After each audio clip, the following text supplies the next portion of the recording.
Oh, hey. Hey, alright? What are you watching? I'm just watching this, like, trippy fantasy show. I think it's, like, they just released it. Oh, well, what is it?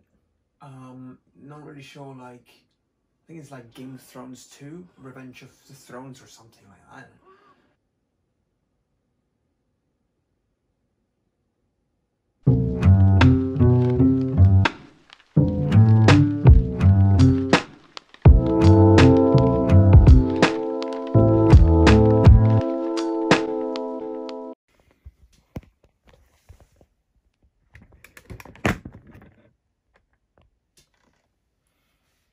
Hey everyone, Pablo here and welcome to a new video. Yes, indeed, I am still alive. Barely. I promised a lot of things at the beginning of November. I said that I was going to have a banging NaNoWriMo and I was going to keep up with everything and I was going to do like a single individual reactions to every single episode of The Wheel of Time. I am a bit delusional sometimes. Like I don't understand how I didn't take into account the fact that November is the worst month of the worst semester of the year. And I still want to graduate in a year and a half and be a doctor eventually, hopefully.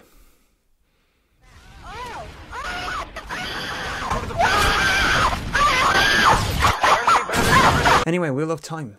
I have just finished the third episode, so there was 3 episodes that they would release. By the way, I am glad that they did this pattern, so I think they have appeased the section of the population that like to binge watch everything, and also the part of the population that thinks that a weekly release will be better for in terms of building up hype and getting a longer duration of the conversation. So I think it's a good compromise. We'll release the first 3 episodes and then we'll release weekly the rest. So well done, Bezos. CEO entrepreneur.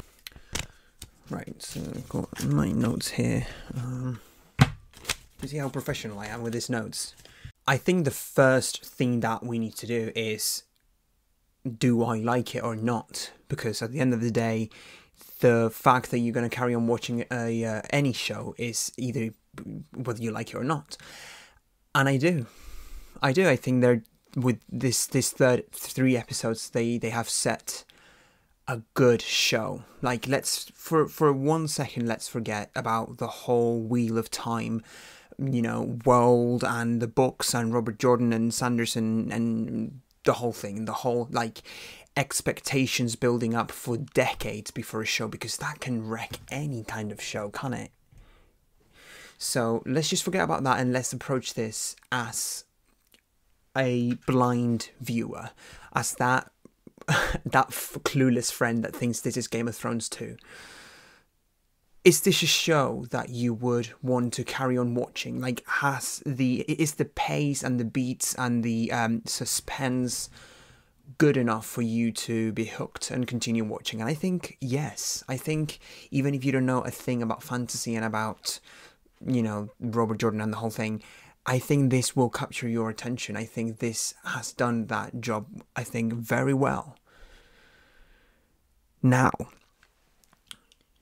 I know already from the changes that I've seen that a lot of people will not be pleased. A lot of purists, and with purists I mean people that believe that adaptations need to be as loyal to the source material as they can.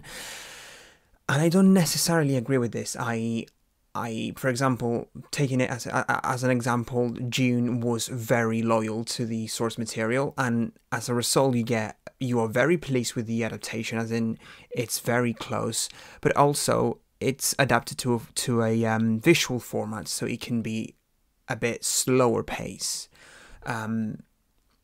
And this is a show, so it's different. Even like each episode is a contained narrative that needs to have an introduction, a setup, a climax, and then a promise for the next episode. So it is different. I think we need to approach this as some person's vision, and we need to trust their vision. In this case, is Judkins's vision.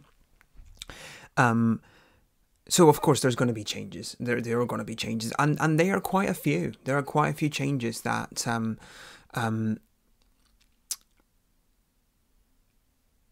Well, some of them I do like, some of them I didn't like. Again, I am probably missing a lot of the greater projections of the world because I've only read a book and 1/4 of the whole 14 book long series. But there are a lot of changes in terms of the Eye of the World. Changes that I think you need to understand that when you do a show, there are things like money and like logistics and actors that you need to hire and everything.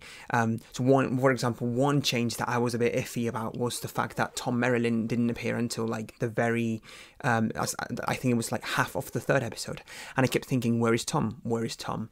Tom? Where is Tom? But again, if you were to introduce all of these characters right at the beginning, then it will be a lot of introductions to start with. Another big change is how they have accelerated the romance. And I think this is a good change. This is one of the changes that I do agree with, because it introduces emotional stakes on top of the greater good versus evil. The world is changing, the wheel is turning, and then the Dark Lord is awakening kind of words, plot. I was pleasantly surprised with how adult they made it. They didn't hold back, and in the book it wasn't. I think in the book it was much more PG, so I like that, and I think, right, hold on to your horses, but I think this is a good change they've made to appease again the wave of people that will start watching this with the preconception of the similarities with Game of Thrones, because I know it's a debacle and I know Game of Thrones ended horribly, but it's objectively one, if not the most prominent TV show in the history of television. Objectively, frankly, it's out there. So there will be people that will expect that adult tone of fantasy, and not so much the, I'm not going to say childish, but more PG tone of The Lord of the Rings. There is, not explicit, but there is very visual shows of love, of sex, of romance.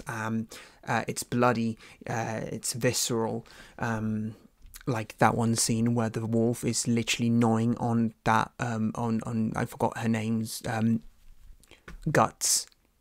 I really like the landscape, the imagery, the cinematography of the whole basically the setting of the world. It feels massive. Shadar Logoth feels incredible, like you goosebumps, and I rarely get, for some reason I rarely get goosebumps in a TV show. I normally do in films, but this, some scenes are breathtaking.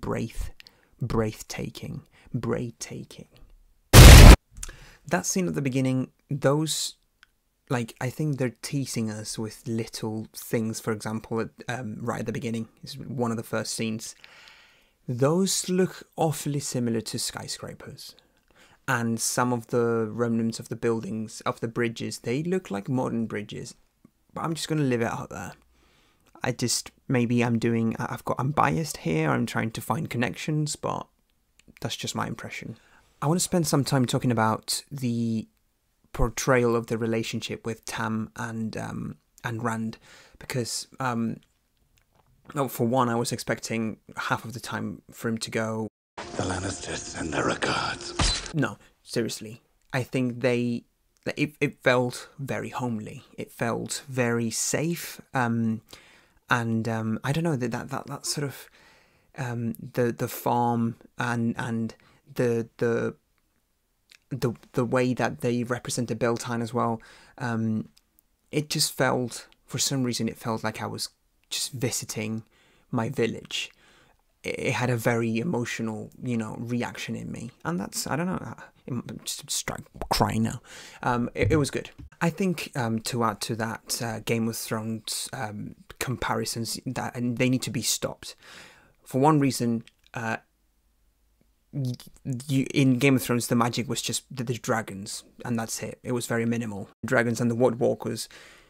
Someone that watches that scene where Moiraine, like, literally calls down lightning to fight the Trollocs, they will understand they are watching some different. It's something different. It's something completely different. I think it's something that brings what is great about fantasy, and hopefully it brings it to the forefront of the to the mainstream. I know this video has no structure whatsoever. I'm just vomiting all of my thoughts. I've literally just finished it now. I really like the relationship with I really like Mat. I know that it's the meme that I have with the dagger, but I really like him. He's a good comedic relief. That scene where he goes when Lana explains something and he goes, well, first, that is the most that is the largest amount of words you've said today, if not ever, and two, and then I can't remember what he said next, but that was funny. And he's a cheeky one, and I think I like him. I like Mat, despite him being a bit kleptomaniac. Another change that I really like is the Nynaeve change. It adds, again, they need to adapt it to the television format, so it added an extra layer of suspense and that cliffhanger, what was going to happen with Nynaeve. Obviously, if you've read the book and have a bit of, knowledge about how this kind of things work, you knew that Nynaeve was not going to be dead. There was no way.